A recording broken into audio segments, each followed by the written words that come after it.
Ngayong Pride Month, ipinagmamalaki naming ikwento ang mga pambihirang pagmamahalan.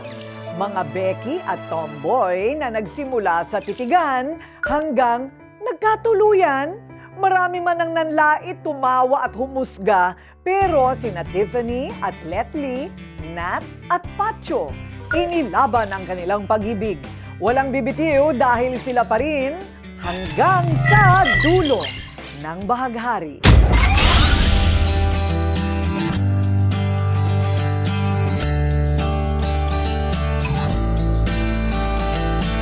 Besh, si Letly. Parang eksena sa isang pelikula. Nag-slow-mo ang lahat bigla nang sila'y unang magkita. Si Tiffany, 29 years old na sobrang girly. Tumigil ang mundo ng ngitian ng 21 years old na si Letly.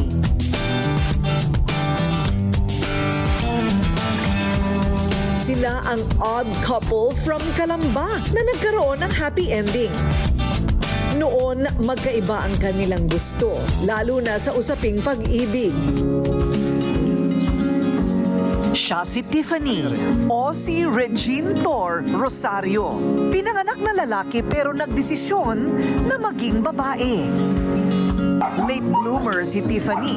Baril-barilan ang paborito niyang laruin noong bata pa siya. Noong magbinata, nagkaroon siya ng identity crisis. Naalala mo pa ba yung moment na yon na sobrang hirap na hindi mo malaman kung sino ka? Dumating sa punto po na nagtatago ako, nakapanglalaki ako pag umalis ako sa bahay namin. Pero pagdating ko po dun sa rampahan, magpapalit ako ng outfit. Ang hirap po ipaliwanag na nagkakagusto ko nga po, may gusto po akong ligawan na babae pero dumating sa punto na may bet din akong lalaki. Ganon. Paano mo tinanggap sa sarili mo? Lagi lang po ako nagpe-pray na kung ano po yung kapalaran ko, kung ano po yung gusto ng puso't isipan ko, ayun po yung gagawin ko. Hanggang sa mamulat siya sa mga gay beauty pageant. Patago itong sumasali sa mga contest dahil takot ito sa kanyang tatay. Jean! Jean! Hala, patay. Hanggang sa mabuko ni tatay ang kanyang sikreto. Kinausap po ako ng tatay ko sa pagkainan na sinabi niya sa akin na kung ano man ang plano mo, kung ano man ang gusto mo, sige, okay na ako. Basta ang gusto ko lang, uuwi ka dito ng walang kaso, hindi ka naiyak, at wala kang inagrabyadong tao. Hindi nagtagal, natanggap din ni tatay ang katotohanan na si Regine Tor ay pusong babae. Sa pagsali ni Tiffany sa mga pageant, marami siyang nagiging tagahanga. At sa katunayan, kahit na siya ay transgender, nagkakaroon pa rin ito ng mga girlfriend. Namulat siya sa mundo ng pageantry. Kapag nagka-pageant ka, maraming nanonood. Hanggang sa nagkaroon siya ng mga admirers. Overwhelmed siya kapag na-appreciate yung beauty niya, ganyan. Hanggang sa nagkaroon na siya ng boyfriend. Sa nagsunod-sunod din yung relationship niya. Siya naman si Letly o Maria Lilet Evangelista. Ipinanganak na babae, pero nagpakalalaki. Bata pa lang daw siya, alam na niya sa kanyang sarili na siya ay lalaki. Nung bata ka, ano bang gusto mong pinaglalaroan? Kotse, baril o Barbie? Bata pa lang po talaga ako ay mga laruan ko na po talaga is mga panlalaki. Tsaka po yung mga bihis ko, yung mga ganon. Kasi po, lumaki po ako is kasama ko po yung ate ko na tomboy din po, panganay. So, parang ginagaya niya ako sa kung ano yung pananamit niya. So, parang nasanay na po kami na banding namin yung mga ganon. Never na nagkagusto si Letly sa mga lalaki. Na lumipat siya ng school, nag-transfer, tapos ang daming mga babaeng lumalapit sa kanya. Kasi nga, hindi mo maano talagang pogi, talagang hindi mo pagkakamalang tomboy pero mukha talagang lalaki. So bata ka pa lang, sa babae ka na may crush? Yes po. Totoo? Opo. Oh, sino yung mga artista na crush mo dati? Sila Catherine Bernardo po, Si Andrea Berliantes po. Dahil gwapo rin naman si Letly, naging laman din siya ng mga lesbian pageant sa Laguna. At dahil dito ay mas dumami ang kanyang naging mga nobya. Si Tiffany at Letly, mukhang ipinagtagpo at itinadhana. Dahil sa Gay Queen at Lesbian King ng Anilag Festival 2019, sila ay unang nagkita. Parita muna tayo. Kung para kay Tiffany na love at first sight siya, Sibuli ka ba talaga? Mukha ka namang lalaki. asar na asar naman si Letly sa kanya. Paano tayo gagawin? So nung una mo siyang makita, Letly, siya na ang para sa akin? Ganun ba kaagad yun? Actually, nung una pong nakita ko po siya, hindi ko po talaga siya gusto. Kasi po, nung time na rehearsal po namin, ang ligalig niya po nung time na yan. Nagbi-meeting po kami. Sabat po siya ng sabat. So, naliligaligan po ako nung that time. Kaya, yun, sabi ko, nakakabwisit naman tong baklang to. Nagbi-meeting, ang ingay-ingay. So nung makita mo siya, ano ang feel mo sa kanya? Mami, makita ko talaga siya. Na-amaze ako. Nagulat ako na may tomboy pala na parang baget na mukhang lalaki talaga. Ayun, hinaharot-harot ko na siya. Sabi ko sa kanya, pagkatapos mong i-video yung shoot, dumiretso ka sa akin. Yakapin mo ko. Ginagawa naman niya. Hindi ko alam kung may takot or may kaba siya. Ano yun? Type mo na rin siya nun. Hindi po, parang sinasakyan ko lang din po yung trip niya. Matapos ang pageant, matagal silang hindi nagkita. Hanggang isang araw, si Letly ay nagpadala ng friend request sa FB ni Tiffany. Matapos na maipadala ang mga litrato noong pageant, dito na nagumpisa ang madalas nilang pagchat-chat. Hanggang sa hindi na namalaya ni Tiffany, nahuhulog na pala ang loob niya kay Letly. Mapaglaro talaga ang tadhana dahil ang dalawa hindi inaasahang muling magkikita at magkakasama sa screening ng isa pang BuCon na Universal Gender 2019 sa Pagsanhan, Laguna.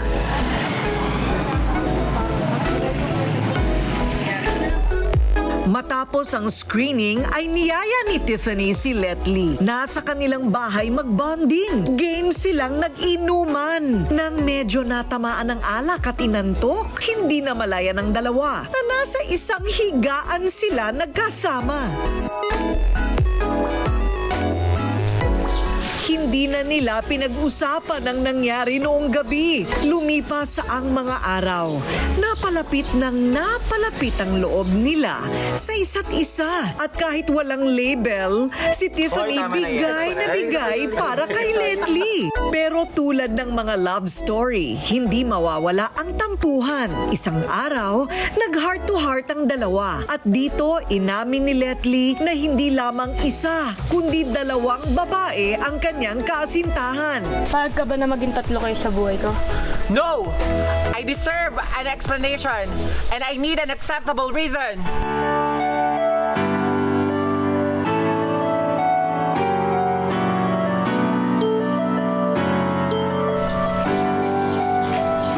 Ang dalawa, kahit hindi pa opisyal na mag-on, nagkalabuan.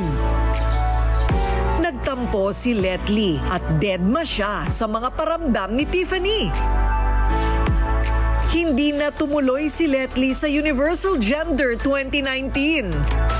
Habang si Tiffany ay nanalong third princess. At pagkatapos ng pageant, ura-uradang gumawa ng paraan si Tiffany para suyuin ang nakatampuhang si Letly. Ate niya, inad ko sa Facebook. Then after nun, nagsabi ako, ate, baka po pwedeng dumalaw sa inyo. Ako po yung kasama ni Lilet sa Calamba, yung pinag-i-stayan niya po doon. Baka po pwede po akong pumunta doon sa bahay niyo. Saan po ba yung bahay niyo? Pupunta ako. Pinuntahan ko siya doon sa bahay niya. Tao po, good evening po. Ang pag-girl na si Tiffany, buong mahulugang loob na hinarap si Lola Zenaida at nagtapat ang kanyang busilak na pag-ibig kay Letly. Sana po hindi po kayo nagagalit dahil I'm sure naman po na hindi ko po pababayaan yung apo niyo. Sinuyo ni Tiffany si Letly hanggang sa mahulog ang loob nito. At hulaan ninyo kung sino ang kanyang #1 kasangga. Walang iba kundi ang lola nito na si Lola Zenaida. Para daw mas effective ang panliligaw ni Tiffany, linggo-linggo itong nagsisimba at nagdarasal kay Lolo Uwing.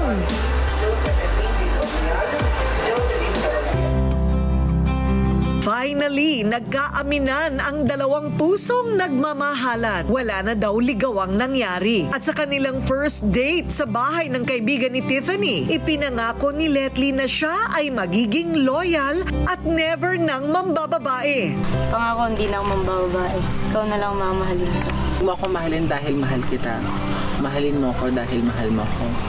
Because that is what I deserve.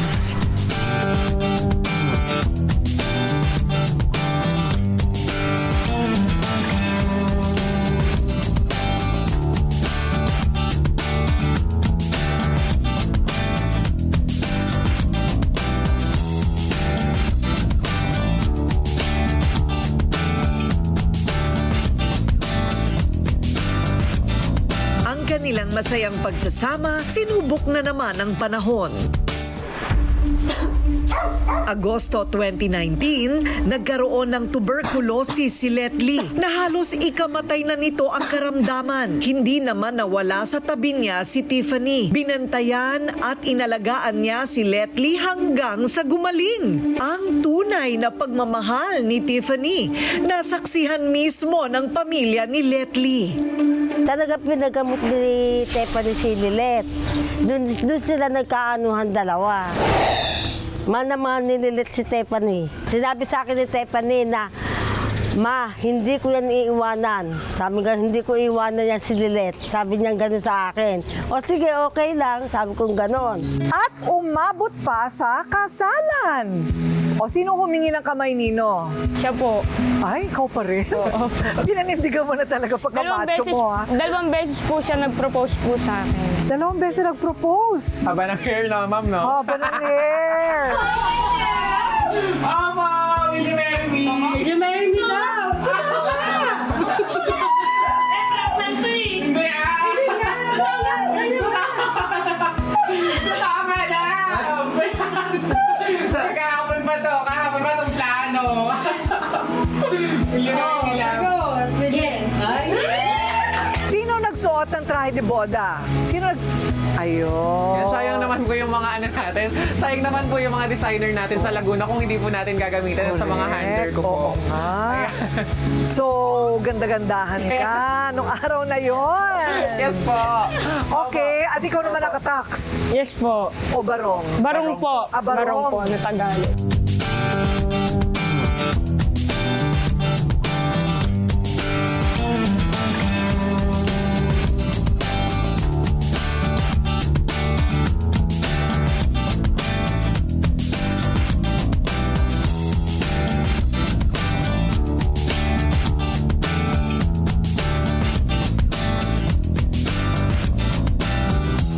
Natanggap ko.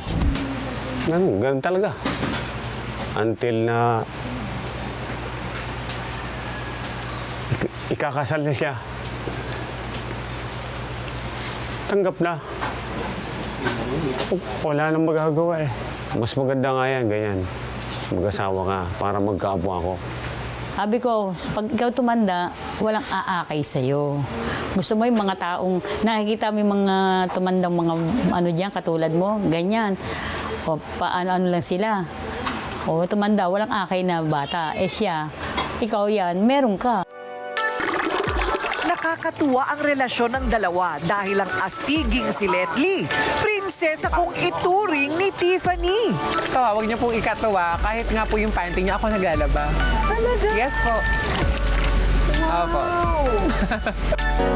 Sa ngayon, ang bagong kasal ay plano ng bumuo ng pamilya. Pero habang wala pang baby, sila muna ay magpapakabisi. Super fresh. Memeta. Si Tiffany abala sa pagbebenta ng mga skincare products, habang si Letly naman nagtitinda ng merienda.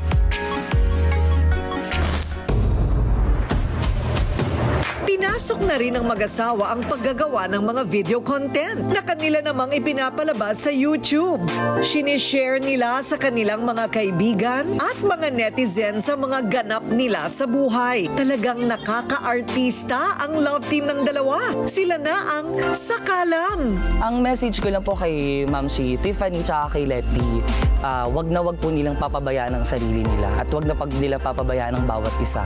At kung magkakaroon man po sila ng problema lagi, wag nilang tatapusin o wag nilang hindi tapusin ng isang araw lang. Kailangan kinabukasan okay na agad sila. Sana pagpatuloy nyo kung ano yung nasimulan nyo, kung ano man yung naririnig nyo hanggang ngayon, dead man na lang. Kasi hindi naman po maiiwasan Kahit saan naman sila magpunta, meron talagang mag-judge at mag-judge kasi hindi naman sila sanay sa ganong klase ng relationship. Always face the reality, the truth. Yung katotohanan. Kailang maghanap buhay ng maayos. For the future ng magiging anak nila. Pag muna kang gayahin, yung sa amin ng papa mo, mahalin mo asawa mo, ikaw wala kang mambisyo, wala kang ano. Parang katulad ng yung kaya kinuha mo siya parang talagang pamilya na natin. Mahalin mo. Kung anong pagmamahal namin sa iyo, ganun din ang gawin mo sa kanya. Sana anak, kayo ay huwag mag-aaway. At sana habang buhay na kayo magsasama. Yun lang ang aking sa'yo. At sana mabuntis ka na. Even at home, in character ka pa rin, girl ka pa rin talaga. Yes po. Talaga? Apo. Nangako kami sa isa't isa na wala namang magbabago sa amin. Ayun po. Kasi kung babaguhin po namin yung sarili namin, hindi na po kami yung character doon. Yes. Di ba po? Yes po. So, meron talagang forever. Yes, di ba love? Uy. Okay, kiss. Oh, sweet Love naman. Totoo ba ang kasabihan na the more you hate, the more you love? O mas mabisa ang opposites attract? Well, sa kaso ng mag-BFF at sangang dikit na si Nat at Pacho, mukhang parehong effective sa kanila ang kapwa-ideya. Pero iba ang twist nitong dalawa ha, dahil si Nat hindi brusko, kundi rampadora ang pag-aura. At si Pacho naman, hindi binibini, kundi macho na lesbiana. Gulat kayo, no? But wait, ito pang mas nakakagulat. Silang dalawa, legit na mag-asawa. Rumble, di ba? Mr. si Mrs., Mrs. si Mr. Ang tanong, anyari? Curious ang Rated Corina team sa kilig rumble na ito sa Queen City of the South. Kaya sa tulong ng Air Asia, ligtas kaming lumipad mula Metro Manila papuntang Cebu. Hassle-free ang aming naging flight. Bukod pa rito, mabilis at walang delay ang aming naging biyahe.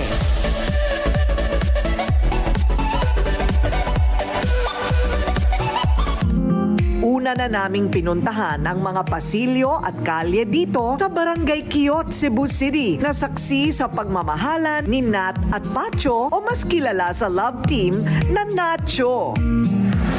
Maging ang kanilang mga kapitbahay, living proof din sa kanilang nakakawindang na love story. Walang may love sa isa't isa yung Becky tsaka Tibo. Gulat na lang kami, sila na pala.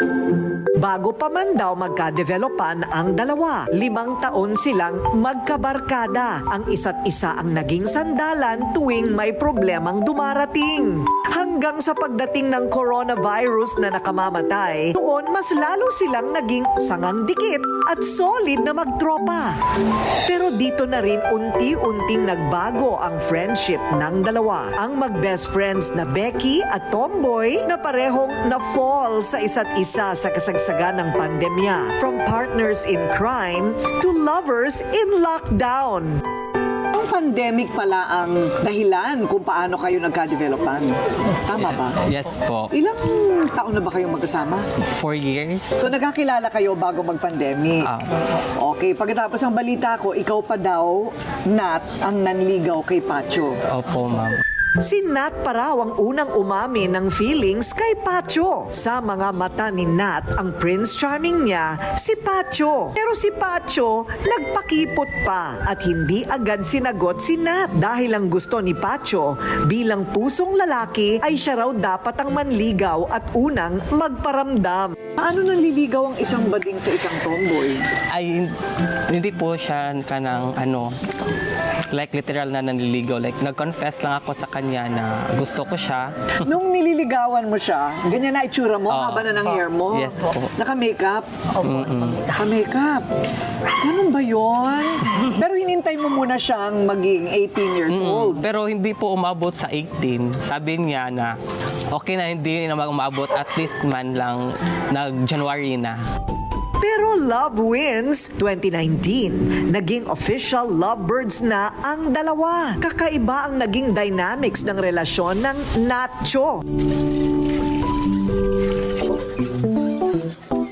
Dahil kahit na kung todo aura ang peg ni Nat, siya pa rin ang gumagawa ng mga mabibigat na gawaing bahay. Nagpapakalalaki para hindi mahirapan ang kanyang mahal na si Pacho.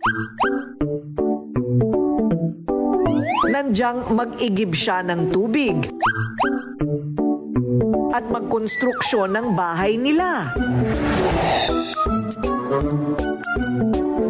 Habang si Pacho, kahit na pamacho ang galawan, ang toka niya ay gawaing bahay. Naglalampaso, nagwawalis, at kumukuha ng mga sinampay. Wala sa isip mo na siya ay aktual na babae. Ay, alam ko na tomboy siya. Ikaw rin, ang tingin mo sa kanya, babae. Okay, lilinawin na natin. Pinanganak kang lalaki, pinanganak kang babae. Ano man ang sabi ng parents nyo? Ang dami daw tumaas ng kilay. Sa parents namin, wala namang problema. Feel namin sa ibang tao. Yung hindi pa nila na-adapt sa sarili nila na merong ganitong pangyayari. Ang pagbubuntis ni Pacho ang pinag-usapan at pinagkaguluhan ng mga netizens. Nag-viral ang maternity photoshoot nila. Ang naka-full makeup na si Nat ang siyang naging mister. At ang naka-coat at boy cut na si Pacho ang naging misis. Ngayon, malapit nang mag 1-year-old ang kanilang baby na siya ring magiging ring bearer sa inaabangang kasalan ni Nat at Pacho. At kahit na marami pa rin ang mapanghusgang mga mata na patuloy na bumabatiko sa kanila, matapang nilang haharapin ang mga bashers. Pero sa iba namang nakakaunawa, inspirasyon pa nga sila. Hands-on parents din ang dalawa pagdating sa kanilang baby Akio. Gusto na nilang lumaki si baby dahil excited na sila sa wedding day nila. Nung nalaman mong buntis ka na, anong pumasok sa isip mo? Nakaplano ba yon? Hindi po. Na-shock lang po ako. Doon, sinabi ko sa kuya ko, kuya, meron ako po sasabihin sa iyo. Ganyan. Sa buntis ako. Lahat sila na-shock sa akin, pero okay naman, support naman sila. Pinlano mo ba yon? Hindi Siguro po. pinlano mo, no? Gusto ko pong magkaanak pero hindi po dapat yun mangyari pa dapat. Like, what I mean is, gusto ko pero hindi pa ready. Ayun. Pero Nung nalaman mo na buntis siya, paano? Anong reaksyon mo? wala, nagulat na lang rin. Nagulat ka? Oo, naghanap na ng trabaho. Marami mang tumaas ang kilay sa relasyon na mayroon sila. Suportado pa rin sila ng kanilang pamilya. Kumusta ang pamilya? Ngayon ay 7 months na. Yes, ngayong araw. Ngayong araw? Paano niyo ipapaliwanag sa anak ninyo ang inyong relasyon? Anong tawag sa'yo? Di ba sagot? Mama na lang po. Mama? Kung anong gusto niya. Ikaw? Papa. Okay sa'yo, Papa? Mahirang nga, pwede bang hiramin? Oh, cute naman, Prince. Oh, cute. Oh. naglalakad na ba? Hindi pa Ay, po. tumatalon-talon na. Tumatalon-talon. Itong batang ito, ang bunga ng tunay na pagmamahalan. Naks naman, di ba? Nabinyagan na ba ito? Opo. Tapos na po. Ano ba ang tinitingnan niya yung ilaw? Okay. Ano ang pangarap nyo para kay Prince Aquio? Ayan. O sige, ibulong niyo sa kanya. Ano ang pangarap niyo sa kanya? Ano po, yung makapagtapos ng pag-aral at maging mabuting anak. Mapagmahal. May takot sa Diyos. May takot sa Diyos. Ngayong huling linggo ng Pride Month, ang kwento ng True to Life Love Team na Nacho, ang best example na love wins at dapat pantay-pantay ang bawat tao sa karapatan, lalo na kung pagmamahal ang pag-uusapan. Paglalaban talaga ninyo ang inyong relasyon. Opo. Ano ang masasabi ninyo sa mga patuloy na nanguhusga sa inyong relasyon? Wala na po kaming paki. Wala na akong paki sa kanila. O sige, so sa lahat ng mga nagtataka at medyo may talinhaga pa rin sa isipan, ano ang masasabi ninyo tungkol sa pag-ibig o pagmamahal na considering yung inyong mga kasarian? Sa akin po, yung pagmamahal is totoo, wala po talagang pinipiling gender. Pero depende na sa inyo kung paano nyo i-handle yung sitwasyon. Kung para sa amin, kinakaya naman. Kaya naman. Hindi Kaya. Ay, ikaw naman, anong natutunan mo sa sarili mo? Yun tungkol po. dyan? Mahalin namin yung isa't isa. Wala na kami paki kung anong binabas nila. Ganun po. Cheers sa inyo, Nat at Pacho. Cheers sa lahat ng nagmamahal at minamahal. Cheers sa lahat ng kababayan nating miyembro ng LGBTQIA+ community. Ngayong 2023, sabay-sabay nating tapusin ang #gender role sa buong Pilipinas. Happy Pride Month!